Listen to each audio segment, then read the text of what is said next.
Bonjour tout le monde, bienvenue à ce nouveau rendez-vous de Folie douce. Ici Yvan Bugeaud. Aujourd'hui, je reçois Alice Charras de l'ACSM filiale de Montréal.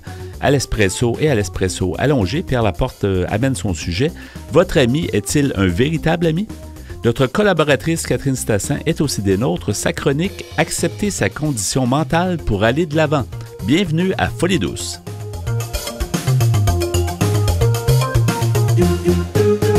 La santé mentale, c'est fondamental. Vous êtes au bon endroit, à Folie douce. J'accueille maintenant mon invité, Alice Charras. Bonjour Alice. Bonjour Yvan. Bienvenue encore une fois à l'émission. Tu es directrice générale de l'Association canadienne pour la santé mentale, Division Montréal. Je pense que c'est comme ça qu'on l'appelle. C'est une filiale de Montréal. Filiale de Montréal. C'est une association qui existe depuis longtemps. J'aimerais que tu me parles d'abord de toi et de ton parcours au niveau de la santé mentale. Tu t'impliques depuis plusieurs années. Donc, qu'est-ce que tu peux nous dire sur ton parcours? Oui, bien sûr. Donc déjà, pour la petite histoire, j'ai une maîtrise en droit pénal et criminologie, mais j'ai jamais travaillé dans ce domaine-là. Dès que je suis arrivée, donc il y a 14 ans maintenant, au Québec et principalement Montréal, je suis tombée en fait dans le milieu communautaire et rapidement à la direction et la coordination d'organismes et principalement en santé mentale. Ouais. J'ai travaillé au raccord en santé mentale de 2016 à 2018, puis à la Société québécoise de la schizophrénie et des psychoses apparentées de 2018 à peu près 2022. Puis, en fait, j'avais besoin de faire une petite pause pendant à peu près... en fait, jusqu'à... Oui, à peu près un an ou deux. Hein? Exactement, c'est ça, oui, c'est ça. En 22 et 24, à peu près. C'est ça. En fait, je voulais essayer de travailler dans d'autres domaines, mais la santé mentale me tient tellement à cœur que je suis retournée en santé mentale. Et donc, je travaille depuis le 1er mars 2024 à l'Association canadienne pour la santé mentale, filiale de Montréal. Je suis vraiment contente de travailler dans ce domaine-là et dans cette organisation parce qu'on est en prévention des troubles de santé mentale et en promotion de la santé mentale optimale. Ouais. Donc, on est un peu en amont des enjeux de santé mentale. Ouais. C'est ça, c'est de la prévention et tu en es la directrice générale. C'est une association qui existe depuis très longtemps. Je sais pas, oui, on existe depuis 1979 et on fait partie d'un réseau pan-canadien. Donc, il y a différentes divisions dans les régions du Canada et des filiales à travers un petit peu toutes les provinces du Canada. Oui. Je sais que ça fait longtemps que l'association filiale de Montréal gravite justement dans le milieu. C'est un milieu quand même dynamique, le milieu des organismes. Tu l'as certainement su quand tu étais au raccord, parce que le raccord aussi regroupe un peu beaucoup d'organismes à Montréal.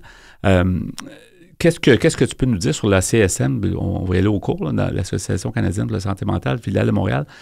Tu me dis, bon, c'est ça, c'est un truc c'est un organisme, en fait, qui est là pour la prévention de ça, mais il y a quoi, comme service ou comme, ça a l'air de quoi, disons, les services qui sont offerts aux gens? Donc déjà, juste pour rappeler, notre rôle, c'est vraiment de conscientiser la population montréalaise sur qu'est-ce qu'est la santé mentale optimale, parce qu'on peut avoir un problème ou un enjeu de santé mentale et avoir une bonne santé mentale, en fait. Donc, le but, c'est vraiment d'informer, d'outiller, de favoriser le partage de connaissances, de lutter contre la stigmatisation des problèmes de santé mentale et d'encourager un changement aussi bien individuel que collectif. Puis comment on procède? Donc, c'est à travers différents services, que ce soit des webinaires. On est très présent sur les réseaux sociaux avec des petites capsules vidéo pour parler de santé mentale. On essaie de rendre ça très accessible, mais on s'adresse aussi à différents publics, que ce soit donc le public en général ou même les personnes âgées, les aînés qui peuvent vivre des enjeux de santé mentale, notamment l'isolement qui est très présent à partir d'un certain âge et même dans les grandes villes comme à Montréal, mais aussi auprès des jeunes où là, on met à disposition par exemple des fascicules adressés au milieu éducatifs qui peuvent parler de santé mentale aux jeunes. Donc, on essaie de c'est de s'adapter à chaque public, dans le fond. Hein? Oui, c'est d'avoir exactement. Le bon message pour le bon public. Là. Le bon message pour le bon public, puis vraiment mettre l'emphase sur le fait que la santé mentale, c'est à la fois, on va dire, une responsabilité, si on veut, collective, et qu'est-ce qui peut être fait de manière individuelle. Donc, on essaie aussi d'impliquer davantage nos membres, qui sont à la fois des organismes aussi bien donc des organismes communautaires que des PME, des corporations qui sont sensibles à comment parler de santé mentale même auprès de leurs employés, mais aussi de manière individuelle.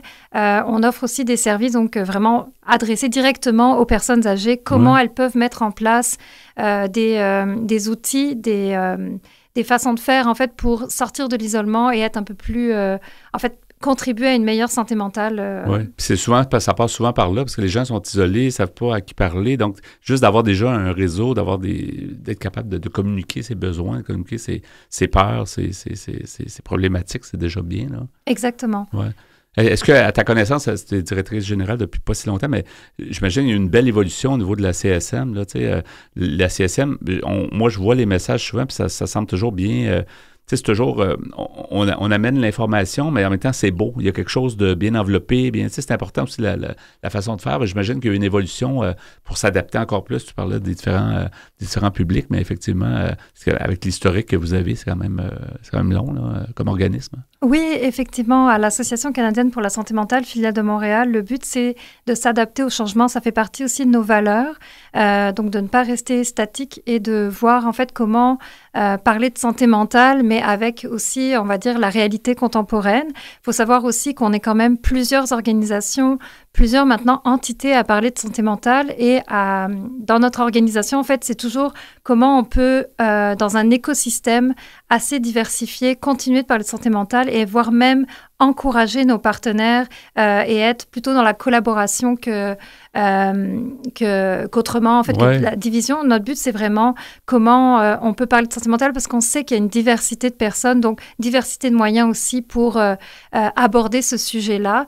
On est vraiment là pour cette approche-là. Ouais. Puis on met aussi à profit notre expertise. On a différentes conseillères en santé mentale dans notre équipe qui vraiment nourrissent l'échange, que ce soit même à travers des blogs, des articles, la création aussi de conférences qu'on essaie aussi de plus en plus de rendre accessibles en 1 heure, 1 heure et demie, que ce soit sur l'heure du midi, de façon justement à permettre à différents, surtout des corporations aussi, à rendre disponible ce type de webinaires ou de conférences sur l'heure du midi. À leurs employés. À leurs employés, effectivement. Oui, mais on sent la signature, la CSM a comme une signature, tu parlais tantôt de l'écosystème puis des différentes organisations, mais c'est de trouver sa niche ou sa place, puis je trouve que la CSM a comme une signature à elle, tous les organismes ont comme leur petit grain de sel à faire, mais je pense que la CSM aussi amène son côté. Mais j'aimerais ça, Alice, tu gravites, on disait tantôt, depuis plusieurs années dans le domaine. Est-ce que, c'est une question large, mais en même temps, tu as un bagage, ça. Comment tu vois la santé mentale aujourd'hui? Comment tu as vu, mettons, l'évolution? Puis on parle de l'après-pandémie, puis on parle de tout ça, puis on est parti de loin, là, les organismes, dans les années 80, c'était autre chose. Mais comment tu la vois aujourd'hui? On a quand même du temps pour y répondre. En fait, merci pour la question. Puis la santé mentale, pour moi, c'est donc, comme on le sait, c'est un état de bien-être mental qui nous permet d'affronter les sources de stress de la vie, réaliser notre potentiel, de bien apprendre et de bien travailler, de contribuer à la vie de la communauté. Mais pour moi, c'est aussi un sujet qui est très abordé, étudié, pris de plus en plus au sérieux, mais justement où il y a encore beaucoup de chemin à faire. Et puis, c'est surtout la place que les organismes communautaires ont depuis toujours, en fait, pour le bien-être, en fait, des personnes, des communautés, la santé mentale des communautés montréalaises, surtout pour notre cas, c'est notre préoccupation. Comment les organismes, en fait, ont, depuis des années, fait en sorte que la communauté puisse, à la fois à travers l'entraide, à travers la reconnaissance des pairs, à travers même, il y a différentes façons même de parler de santé mentale.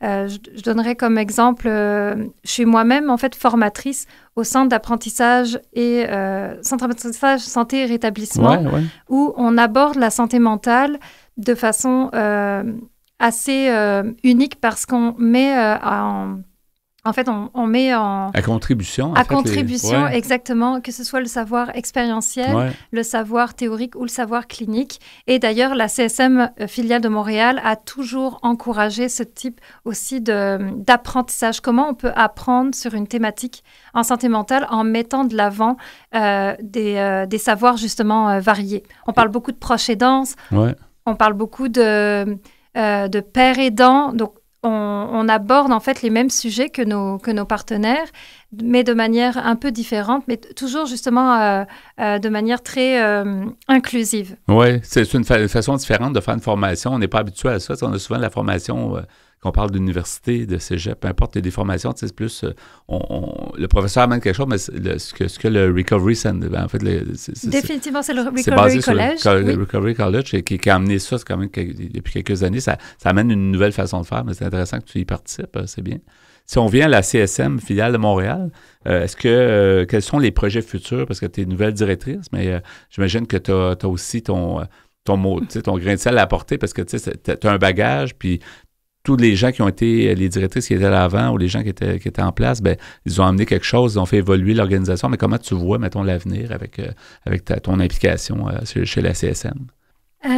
C'est sûr que la CSM filiale de Montréal a déjà une certaine reconnaissance, comme tu le soulignais. Ouais. C'est de continuer en fait cette reconnaissance-là, d'élargir en fait et de pérenniser cette reconnaissance qu'on a acquis depuis des années, puis suite au bon travail en fait réalisé par toutes les personnes, tous les protagonistes qui ont été impliqués en fait dans l'association.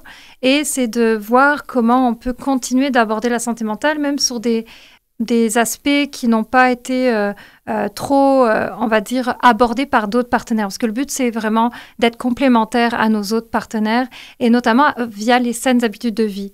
Puis, juste comme exemple, tout ce qui est activité physique, course à pied, ou bien les bienfaits, en fait, qu'une activité physique, même aussi simple que donc la course, ou qu'une marche, on va dire régulière, l'impact que ça a sur la santé mentale. Et notre objectif, c'est vraiment d'encourager le plus possible ce type en fait, même d'objectifs à atteindre. Je me suis moi-même donné dernièrement un objectif de courir davantage. Oui, je voyais ça. C'est vrai, j'ai vu ça sur les réseaux sociaux. Et moi qui ne courais pas du tout, je suis rendue à faire des 5 et 10 kilomètres maintenant. C'est bien. Puis c'est bon, voilà. Le but, c'est vraiment de donner un exemple. Donc, je ne courais pas du tout. Je me suis fixé des objectifs. Puis, on encourage la population justement à sans tomber non plus dans l'anxiété de performance, parce que ça peut être un enjeu aussi quand on voit aussi souvent des choses passer sur les réseaux sociaux, puis ça peut nous générer de l'anxiété. Faut en être très conscient. C'est de se donner des petits objectifs au quotidien, puis de voir l'impact significatif que ça peut avoir. Mais ce que j'ai vu, c'est amené avec douceur, puis avec, on sent comme, on se dit, tout le monde peut y participer, puis allez-y. Puis, tu sais, il y a quelque chose de positif, c'est bien. Je trouve que le message était bien fait. Merci. Oui, mais c'est une belle initiative. Il reste quelques secondes seulement. Peut-être on peut mentionner la meilleure chose pour avoir toutes vos nouvelles, avoir les nouvelles en temps réel et tout ça, c'est vraiment le site web et probablement le site réfère sur vos réseaux sociaux. Vous êtes un peu partout, là, mais quel est le site web de la CSM Montréal? Oui, bien sûr. Donc, la meilleure façon de nous rejoindre, c'est via le site Internet. Donc, c'est acsmmontréal.qc.ca. Donc, ACSM Montréal en entier.qc.ca. Vous avez toute l'information. Vous pouvez nous rejoindre. Tout est à jour, que ce soit... Les coordonnées, le téléphone et tout. Voilà, vous voyez nos webinaires, la programmation, aussi bien les activités, formations, conférences à venir. C'est bien, on va y aller. Merci beaucoup, Alice Charras. Merci. Tu es donc directrice générale puis de la CSM filiale de Montréal. Merci et à la prochaine. Merci beaucoup. Au revoir. Folie Douce est aussi présent sur Instagram. Cherchez Folie Douce Radio et venez nous voir. Nous voici maintenant rendus au segment Espresso. Bonjour Pierre Laporte. Salut Yvan. Aujourd'hui, ton sujet ou ta question, votre ami est-il un véritable ami? Oui, c'est d'après un article que j'ai pris comme à mon habitude sur le site français WikiHow. Ça s'appelle « Comment savoir si votre ami est un vrai ami ». Ça, c'est une question que je pense que beaucoup de gens se posent. Est-ce que mes amis sont de vrais amis? Bien, on nous dit ici sur WikiHow, on nous dit si vous avez des difficultés à décider si votre ami est un vrai ami, alors votre relation doit déjà être instable. Si vous voulez savoir si votre ami partage votre amitié pour les bonnes raisons, vous devez faire attention à ce qu'il dit, ce qu'il fait et comment il vous fait sentir. Tout d'abord, on nous propose de noter ce que dit son ami. Premièrement, voyez si votre ami fait des commentaires de soutien. Un véritable ami doit vous faire sentir nécessaire, confiant et heureux d'être en vie. Si votre ami vous rabaisse toujours ou qu'il vous fait vous sentir mal et ne vous dit jamais un mot gentil quand vous en avez besoin, alors cet ami n'en est pas un. Si vous voulez savoir si votre ami est un bon ami, voyez s'il fait des commentaires qui vous encouragent. Et on sait comment les amis sont importants dans la vie, oui. Même dans la santé mentale, on parle de ça pour ici. Tout le monde. Pour tout le monde, c'est très important d'avoir des bons amis. Et on dit aussi que on a très peu de vrais amis dans la vie. Si on en a un ou deux, c'est déjà pas mal. C'est assez rare plus que ça, effectivement. Oui. On nous dit, deuxièmement, observez si votre ami vous écoute. S'il est un vrai ami, il devrait prendre le temps d'écouter ce que vous avez à dire. Dans une vraie amitié, les deux personnes devraient partager leurs idées et recueillir des réactions. Si vous trouvez que votre ami est toujours en train de parler de ses problèmes, mais s'ennuie ou est distrait dès qu'il est temps pour vous de partager les vôtres, vous pouvez avoir un faux ami sur les bras. Les amis se regardent dans les yeux lorsqu'ils parlent ensemble. Des amis parlent à tour de rôle. Il n'y en a pas un qui parle tout le temps pendant que l'autre écoute.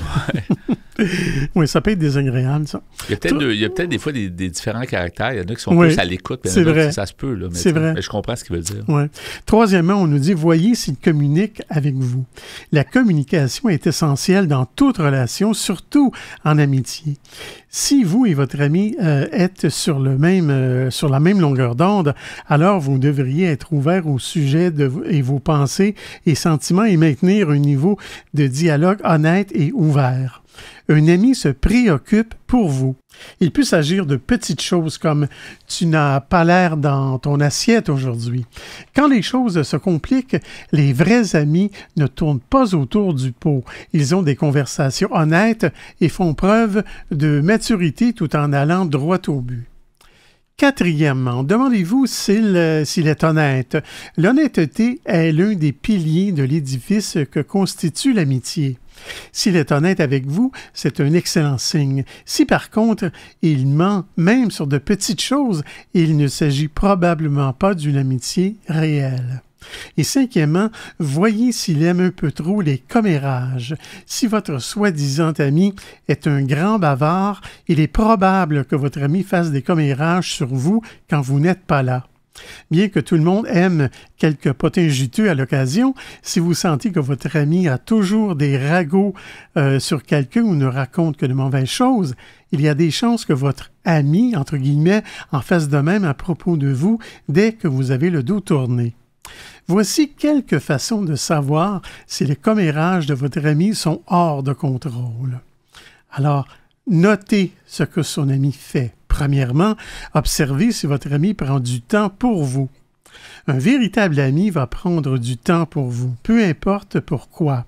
Bien que la vie soit trépidante et qu'il est difficile d'avoir assez de temps pour dormir et manger, sans parler de vie sociale, un véritable ami saura toujours prendre du temps pour vous, surtout si vous en avez besoin. S'il n'a jamais le temps de parler avec vous au téléphone ou de passer du temps avec vous, ce n'est pas certainement un ami. Deuxièmement, analysez si votre amitié est du 50-50. Dans une amitié idéale, les deux personnes mettent la même quantité d'efforts dans leur relation, qu'il s'agisse de communication ou de prendre le temps de traîner ensemble ou tout simplement de s'aider l'un ou l'autre chaque semaine avec de petits ou de grands gestes. Dans une relation d'amitié, ce n'est pas toujours le même qui donne et le même qui reçoit. vous pouvez vous rendre compte de cela facilement si, par exemple, votre ami vous demande tout le temps de lui prêter un CD, un livre, etc., et ne vous prête jamais rien, ou si vous êtes toujours la personne qui l'appelle. Ou pire, il vous le remet jamais. ça aussi, c'est pas trop le fun. Non, c'est pas drôle non plus. Si vous notez cela, oubliez cette soi-disant amitié. Les vrais amis vous renvoient toujours la balle sans même y penser ou que vous ayez à le dire. Troisièmement, notez s'il tient parole. Quelqu'un qui n'est pas fiable n'est pas un ami.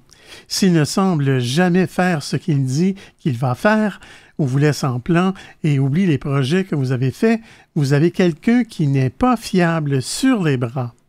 Bien qu'il soit normal d'hésiter parfois, si votre ami ne semble jamais faire ce qu'il dit qu'il va faire, il ne valorise pas votre temps ou votre compagnie. Quatrièmement, observez si votre ami peut avoir d'autres raisons d'être votre ami. Cette introspection est particulièrement difficile à faire, mais c'est important. Prenez le temps de réfléchir aux raisons que votre ami pourrait avoir pour passer du temps avec vous. Des raisons qui sont autres que simplement parce qu'il vous apprécie en tant que personne et apprécie votre amitié.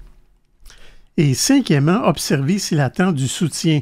Les amis sont censés s'épauler et se soutenir, mais certaines personnes en demandent un peu trop. Alors, je vais m'arrêter ici, Yvan. Et on va poursuivre comme à notre habitude sur le même sujet, donc plus tard à l'émission. Merci, Pierre.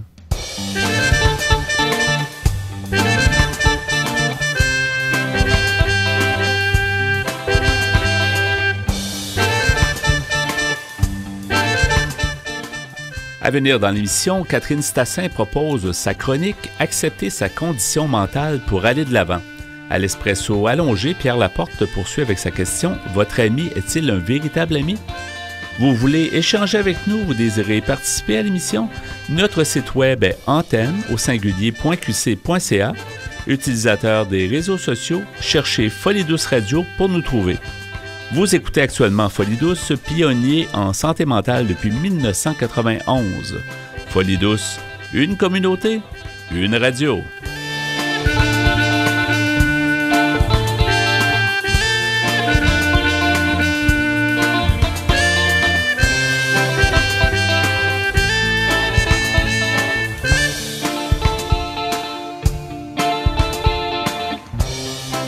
De retour à l'équipe de Folie Douce, ceux qui tentent de démolir les tabous au sujet de la santé mentale. Nous y allons maintenant avec la chronique de Catherine. Bonjour Catherine Stassin. Bonjour Yvan. Bonjour. Aujourd'hui, ta chronique « Accepter sa condition mentale pour aller de l'avant ».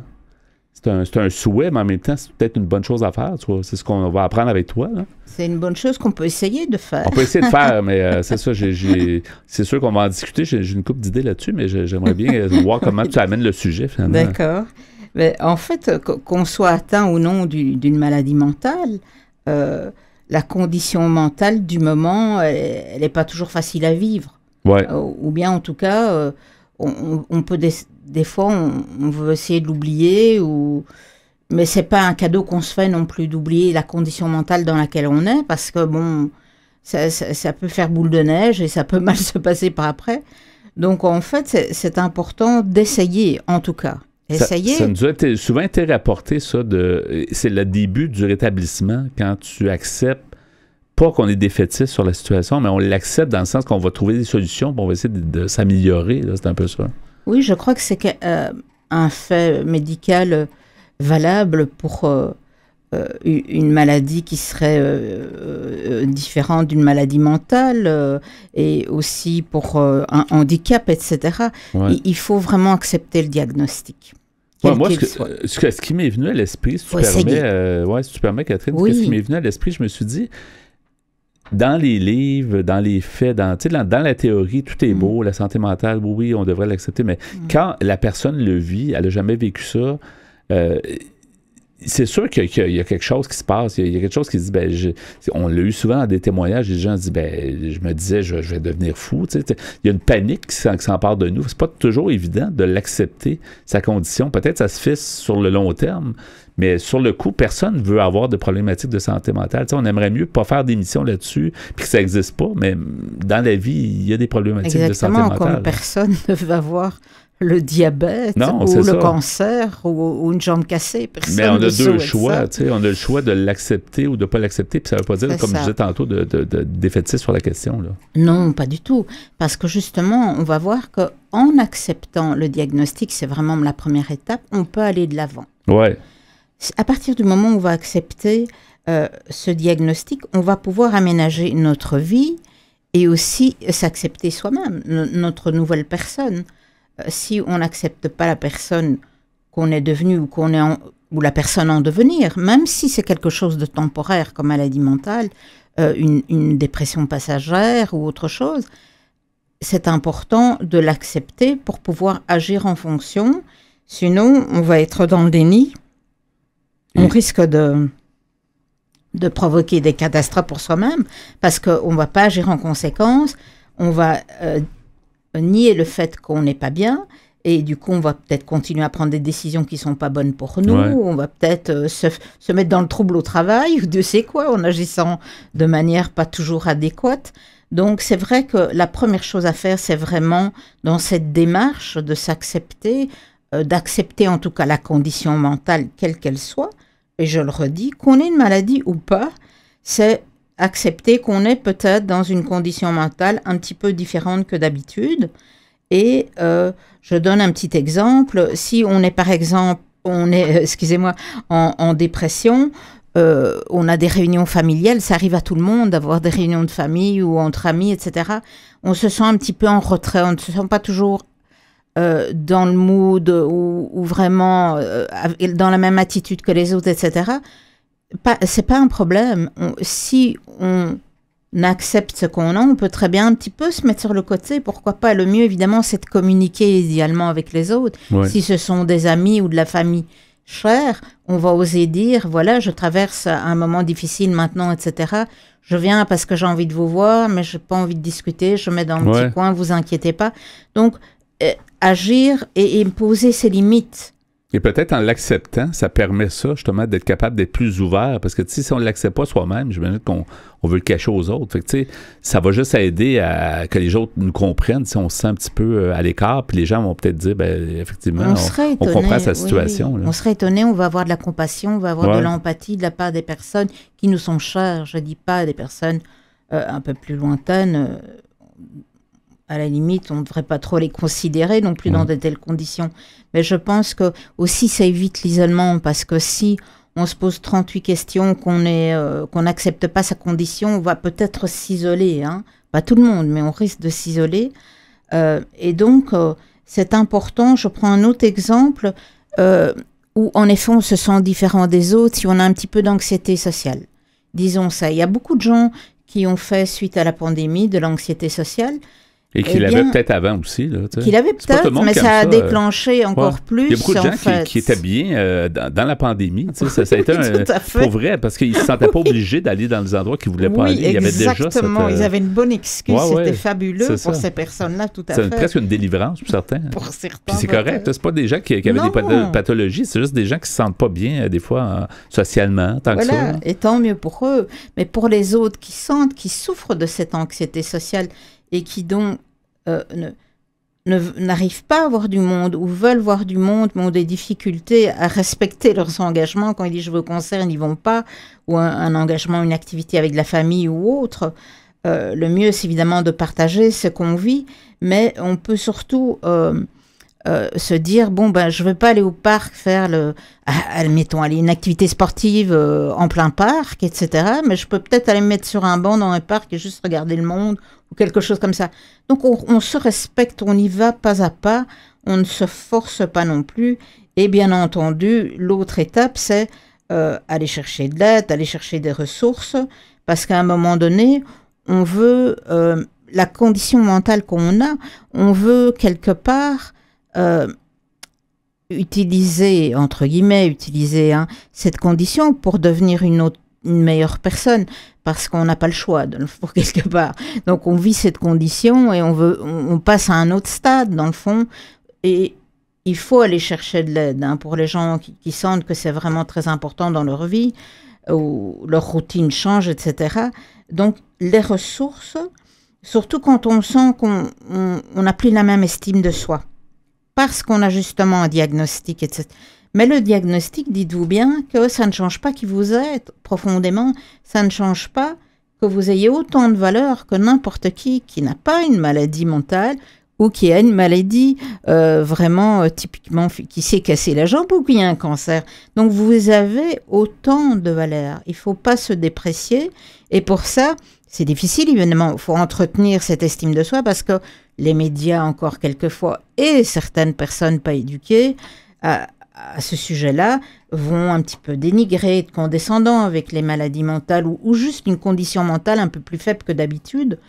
Et donc, c'est sûr qu'il faut être fait fort, des fois, dans des moments, justement, où on a une faiblesse. Il y a des grands préjugés aussi, tu sais, bouge-toi, etc. Il y a beaucoup d'incompréhension. On a beau le répéter, mais c'est pas la volonté de pas bouger. Les gens sont pas dans leur état normal, tu sais, disons, leur état de santé n'est pas à son meilleur, là, c'est sûr. Oui, ça ne nous viendrait pas à l'idée d'aller dire à un diabétique, mais non, ne te fais pas ta piqûre d'insuline. Mais non, allez, passe encore 3 jours et tu verras, ça ira mieux. Ou la personne qui a une jambe cassée, ben bon, non, viens marcher, là, c'est pas grave. Là. Viens courir avec moi, courir, c'est ça. Fait que on n'aurait pas l'idée, c'est ça. C'est ça. C'est un exemple simple, mais c'est vrai, en santé mentale, on a l'impression que ça n'a pas passé, malgré le nombre d'années qu'on le répète. Là. Et donc, mais ce qu'il y a, c'est que vous devez aussi prendre au sérieux ça. Parce que des fois, vous-même, vous êtes atteint de cette condition mentale et vous venez d'un milieu où on ne considérait pas, où vous-même, vous rigoliez des fois de manière, je ne dis pas ça de manière méchante, mais maintenant que c'est votre tour d'avoir une condition mentale un petit peu atteinte, eh bien, c'est le moment de faire un petit bilan et de prendre au sérieux ce que vous avez. Pas de le prendre par-dessus la jambe, vraiment de prendre ça au sérieux et d'en faire un plus sans tomber un peu dans le prêchi-prêcha ici, mais je veux dire, c'est important de se dire qu'on peut faire de cette condition quelque chose qui va nous rendre meilleurs, qui peut nous rendre plus humains si on était moins empathique avant, plus compréhensif si on ne l'était pas, ne fût-ce qu'envers soi-même. D'accord ? Donc, il faut aussi donc se dire que, attention, le petit bémol ici, ça ne va pas être tous les jours tout rose. D'accord ? Il y a des jours où on va être moins bien, des jours où on va être mieux. Eh bien, ajustez vos activités. Vous vous sentez pas mal si justement ce jour-là vous annulez quelque chose parce que c'est une bonne raison pour annuler quelque chose. C'est permis d'annuler, hein? C'est pas interdit. Exactement. Hein? Pour des raisons, on a le droit. Là. Voilà. Et ici, évidemment, ce chemin, il va dépendre de tellement de choses et notamment aussi du pourquoi, du comment de la maladie. Si c'est un syndrome post-traumatique, bon, il y a eu ce trauma, il faut passer à travers, il faut avoir de l'aide. Donc, le chemin est tortueux, souvent, avec une condition mentale, parce qu'on va chercher de l'aide à gauche, à droite, c'est pas toujours évident. Donc, vraiment, ne pas trop se comparer non plus, d'accord ? Ne pas trop se comparer et se dire qu'on fait son chemin soi-même, pour s'accepter, nous, et notre condition mentale qui est particulière et unique. Qui est unique à nous, oui, c'est sûr. Alors, ce qui est intéressant dans les ressources, pour les gens, justement, et une grande majorité des gens qui tombent dans une condition mentale spécifique et qui doivent reprendre le travail ou qui n'ont plus de travail, qui veulent reprendre le travail, on a parlé dans les médias de l'institution, enfin en tout cas de l'organisme Accessible, en 2 mots. Ouais. Accessible, je voudrais en reparler, ça sera mis dans les références, mais c'est vraiment quelque chose que je veux mentionner pour les auditeurs qui veulent se faire accompagner dans une reprise, aller rechercher un emploi et se faire accompagner, c'est aussi bien du social que de l'accompagnement thérapeutique que vous pouvez aller chercher. Donc vraiment, n'hésitez pas à consulter cette ressource parce que ça va vous aider à reprendre le travail et à apprendre aussi comment recevoir les commentaires des autres quand vous reprenez le travail. Et les gens ne sont pas toujours finaux, hein. Donc là, il faut un peu se préparer. Et tout ça, c'est possible tant que vous gérez étape par étape votre condition, que ce soit de nouveau temporaire ou permanent, votre condition mentale. Donc, allez-y, il y a des associations qui peuvent vous aider. Je pense que la clé aussi, comme tu disais au tout début, en fait, s'accepter soi-même, c'est aussi être plus fort devant les autres. C'est-à-dire que on va mieux accepter les commentaires des autres sans violence verbale nous-mêmes, etc., si on s'accepte nous-mêmes parce qu'on s'est éduqué à ce que c'est une condition Il mentale. faut chasser le fait que c'est une honte d'avoir un problème de santé mentale. C'est pas de notre faute, c'est pour toutes sortes de raisons. Plein de gens, forts ou faibles, ou grands ou petits, vieux ou jeunes, il y a beaucoup de gens qui font face à ça. Qui sortent du placard, on peut le dire. Oui, effectivement, de la santé mentale, mais effectivement, c'est le gros problème, c'est l'espèce de honte qui peut arriver avec ça, alors que la personne n'a rien fait de honteux. Là. C'est ça qui est encore fort présente, je dirais, quand on travaille, c'est extrêmement difficile, c'est délicat, il faut faire attention où on est, de dire les choses ou pas. Ouais. C'est à vous de savoir ça et dites-vous bien qu'il n'y a jamais rien d'obligatoire. Il faut les vous dire n'avez pas à sortir du placard, entre guillemets. Il faut les dire de façon à ce qu'on soit à l'aise, effectivement. Il reste quelques secondes seulement. Catherine, tu as sorti plusieurs références qu'on va mettre sur notre site web, antenne.qc.ca, dans la section mentionnée à Folie douce sous ta chronique, donc au niveau d'accepter sa condition mentale pour aller de l'avant. Merci beaucoup, Catherine, et puis à une prochaine. Merci, Yvon. Au revoir. Au revoir, tout le monde. La santé mentale, c'est fondamental. Vous êtes au bon endroit, à Folie douce. Nous poursuivons avec l'espresso allongé. Le même sujet, Pierre. Votre ami est-il un véritable ami? Oui, et j'ai pris ça sur un site qui s'appelle... C'est un site français qui s'appelle WikiHow. Et l'article s'appelle « Comment savoir si votre ami est un vrai ami ». Alors, j'étais en train de parler là, de trucs ou de techniques à prendre pour savoir si notre ami est un véritable ami. Mais comme tu disais tantôt, si on se pose la question, déjà, ça veut peut-être dire que ça n'en est pas un, là, mais encore, il y a d'autres choses. Oui, il y a d'autres choses. Alors, troisième partie, on nous dit « Notez comment il vous fait sentir ». Premièrement, voyez s'il veut que vous vous sentiez bien dans votre peau.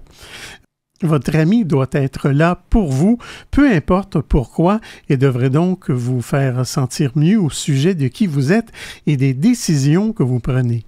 Votre ami n'a pas à être d'accord avec tout ce que vous faites, mais votre amitié devrait vous faire sentir bien au sujet de qui vous êtes en tant que personne. Deuxièmement, notez s'il vous fait sentir utile. Si être impliqué dans une amitié avec votre ami vous rend incertain quant à votre importance dans la vie de vos amis, alors vous avez un problème. Même si un ami ne doit pas vous flatter avec des mensonges, un véritable ami doit toujours vous faire sentir nécessaire, important, voire indispensable. Troisièmement, notez s'il vous fait sentir heureux. C'est une question importante. L'amitié consiste à se sentir moins seul, à profiter de la vie encore plus, et il ne faut pas que vous vous sentiez moins enthousiasmé par le monde.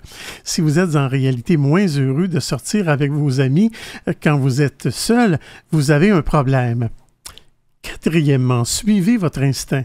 Lorsque quelque chose ne vous semble pas normal, ce ne l'est pas. Ne faites pas comme dans les films d'horreur à petit budget dans lesquels les acteurs se rendent compte que quelque chose ne va pas, mais ils continuent quand même à avancer dans la mauvaise direction.